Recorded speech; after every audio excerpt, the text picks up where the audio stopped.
Welcome back. Your dreams were your ticket out. Welcome back.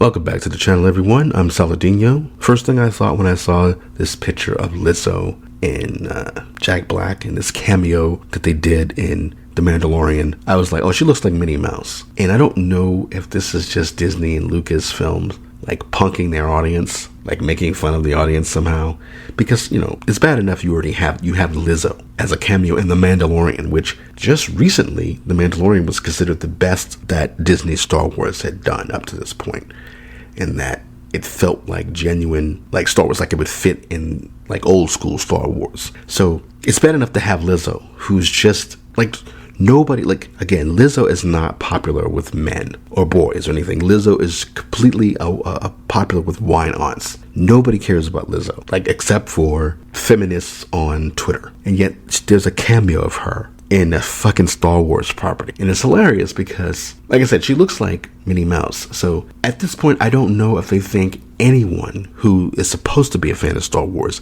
is a fan of Star Wars.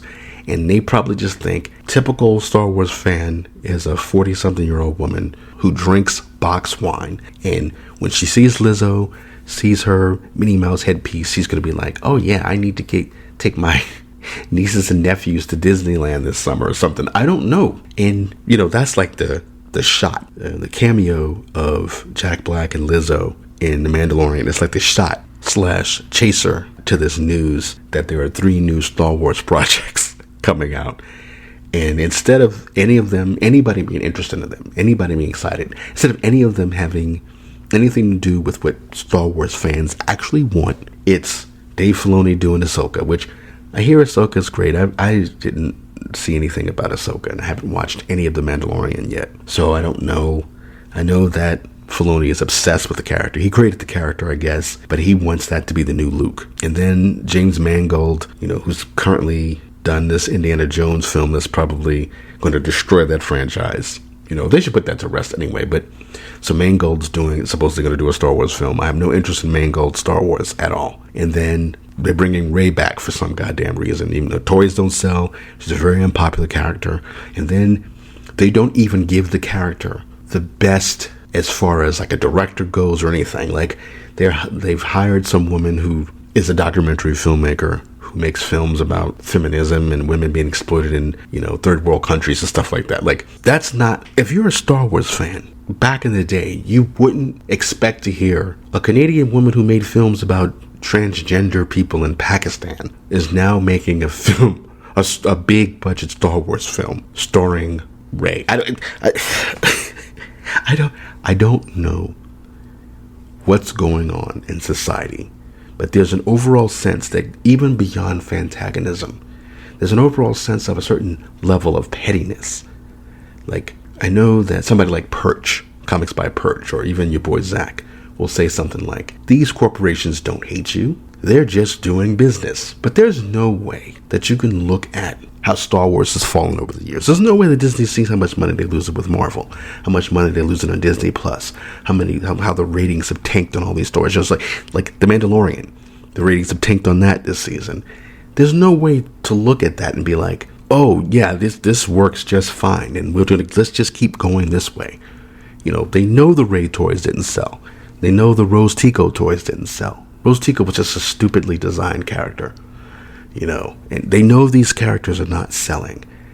And yet the whole thing about Star Wars is that Star Wars sells toys. That was one of the big things about it. And instead of them going, oh, no, let's start like Iger supposedly bought Star Wars and Marvel for boys. That was the whole point, that Disney was for girls because the princesses. He wants to diversify the audience. So he bought these 2 male-driven properties. Popular with males, men, boys, whatever, popular with them. And he put somebody like Kathleen Kennedy in charge of Star Wars, and all she's done is turn it into the Force is female. And it's not like young women and girls care about this shit. It's literally wine moms, women who just drink box wine and like buy Grogu dolls for like their niece or something. Like, I don't think there's any boys who give a shit about Grogu like that, especially since the path he was supposed to go down, apparently they just changed that with the Book of Boba Fett show. But yeah, this pettiness where it's like, we know you don't like Rey, but we're going to make another movie about Rey. We know you want to see more like expanded Star Wars universe stuff, but we're not going to give that to you. We're going to keep giving you female-led projects. And even if we call it like Obi-Wan, you're going to make it about Leia. We're going to make it about, I forgot the woman's name, the black woman who, they try to set everybody up to be like, oh, you're racist if you don't like this shitty character. So yeah, so there's this thing where it's beyond antagonism, it's pettiness, because like I said, you put Lizzo in a Mandalorian show, you make her look like Minnie Mouse, then you have her knight Grogu and all this silly stuff, and it's like, Star Wars was not intended for Lizzo to appear in a cameo. Jack Black should not be appearing in a cameo of a Star Wars film. Like, I could see him as a character in Star Wars if you did it right. But it almost feels like somebody in Lucasfilm was excited about Rings of Power, and they saw the picture of the dwarf king and queen and was like, hey, I want to do something like that too. And so they took, the black dwarf queen and the white, like, fat dwarf king or prince. I think I don't even know anymore in Rings of Power, but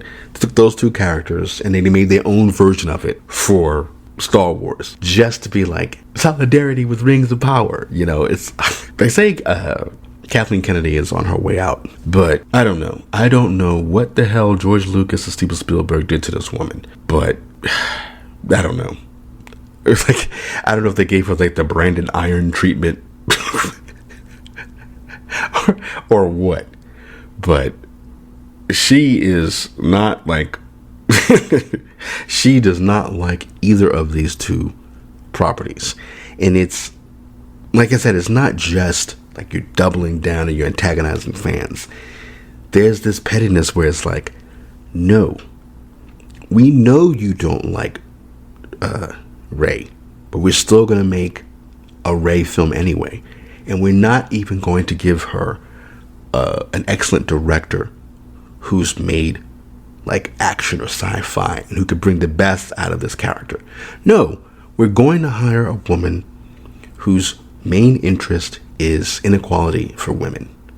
So all it's going to be is just a movie about Star Wars and misogyny and something like that. I don't know. Like, I'm not going to see it. So, but yeah, Star Wars is dead. And I don't know. I can't believe that just a few short years ago, I had no earthly idea that we'd live in a time where men would be taking over women's sports and women would be taking over Star Wars.